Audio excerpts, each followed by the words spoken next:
education system is in crisis. The walls of our institutions are crumbling. Our education system has been starved of funding by successive governments for decades. School attendance is at an all-time low. Why? Well, the government likes to say it's because parents are lazy, don't value education, or they're just not strict enough. The head of Ofsted even blamed it on parents being home every day. I don't know about you, but when I was a kid, most children had a parent at home every day, and that didn't prevent them from going to school. We've done research with our group members and think there are three reasons why children struggle to attend school. Firstly, because learning in schools has become so distanced from the real world that our children find it meaningless. They cannot see the point of what they are learning. It's not teaching them what they need to know to cope in the world today. Secondly, the national curriculum is so narrow and prescriptive, it prioritises academic subjects over creative and practical subjects like the arts, engineering and life skills. So many kids struggle with academic subjects, feel they are always failing. The balance is wrong. And thirdly, because schools, 80% of which in our academies, are becoming more and more obsessed with making kids follow draconian rules, punishing them for things like wearing comfortable clothes or forgetting a pen. We punish kids every day for things that adults do all the time. The proposed bill will force academies, including free schools, to have to follow the national curriculum, a one-size-fits-all approach that will not work for many children with disabilities. Schools need the flexibility to adapt their curriculum and approaches for all kids, particularly those with disabilities. So many children and young people with additional needs have been already squeezed out of mainstream schools because there's not enough support for them there. But there's also not enough specialist provision either. The National Association of Head Teachers reports there has been an 8% reduction in spend per pupil over the last 10 years in England. Teaching assistants have been cut and class sizes have increased. So many families are having to either home educate their kids or seek alternative educational provision. More kids with special educational needs are home educated in England than kids without special educational needs.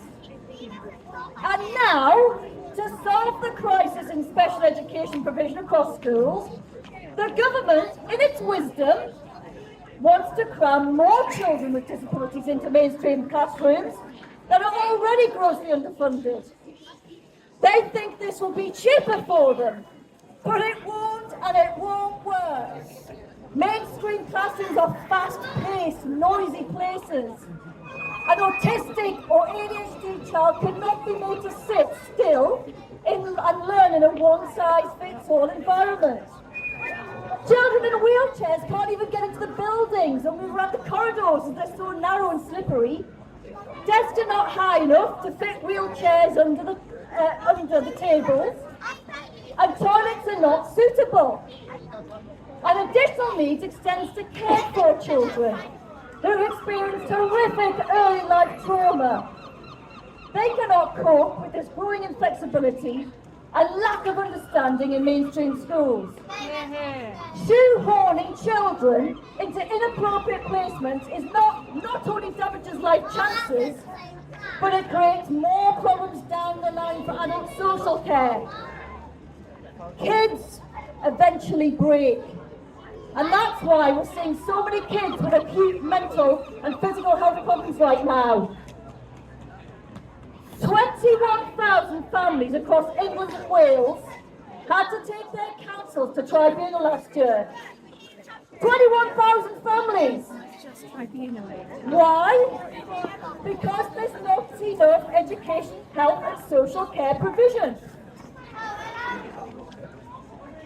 That 21,000 is an increase of 55% on the previous year. And over 98% of parents won their tribunal cases against their local authority. Great. How much has council defending the indefensible and losing cost the taxpayer over the past decade? I'll tell you, a sum to the tune of £600 million, £600 million of taxpayers' money. Why didn't the government just put the money into education in the first place? Exactly. Parents winning 98% of tribunals proves councils are not the right people to make decisions about how and where our kids are taught. Parents know their children best, not the state. Yes. Yet the Children's Wellbeing and Schools, Yet the Children's Wellbeing and Schools Bill 2025 will empower a council to decide where our kids should learn and make it much harder for parents to choose what's best for their own children. The proposed bill requires local authorities to prevent parents taking their kids out of special schools if they decide it's not in the child's best interests or a suitable alternative is not in place. But they don't even know the children. No. If this bill goes through, local authorities will have the power to decide if home education programs are appropriate. And parents will have to prove their education programs are better than what the LA thinks is appropriate for a child, but by true standards and what education model? No doubt they will be using a school model to assess home education programs. But a school model didn't fit the family or child in the first place. And that is why they had to leave school and learn in a different way. We already have unqualified staff in local authorities writing education, health and care plans. How are these people going to judge whether someone's home education plan is suitable when they aren't even qualified in education? Deciding if someone's home education plan is suitable requires expertise, and this costs. But there's already not enough money in the pot. So does this mean that unqualified council staff will end up calling the shots on whether to permit families to teach their kids at home or not? Why should they have more rights than parents who know their kids best? As councils are already making the wrong decisions 98% of the time, no doubt this opens the door for local authorities to abuse the power the schools bill is handing them.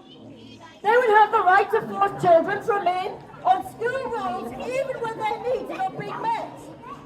The environment isn't safe, or when parents decide they need to protect their child's mental and physical health by home educating them. This could lead to the incarceration of children in places they find traumatizing. It's like going back to the Dark Ages. Our children have rights, and we as parents and carers should have the freedom to choose what we think is best for our kids. Yay! And the bill offers little explanation for its proposals, leaving much of the detail buried in secondary legislation. This creates a dangerous lack of transparency and opens the door to serious misuse. If LAs already struggle to understand existing guidance, how will they be able to carry out these new responsibilities safely? Instead, the bill empowers local authorities to dish out heavier fines and potential prison sentences to parents who are merely worried about sending their kids into damaging school environments. So, let's get this straight.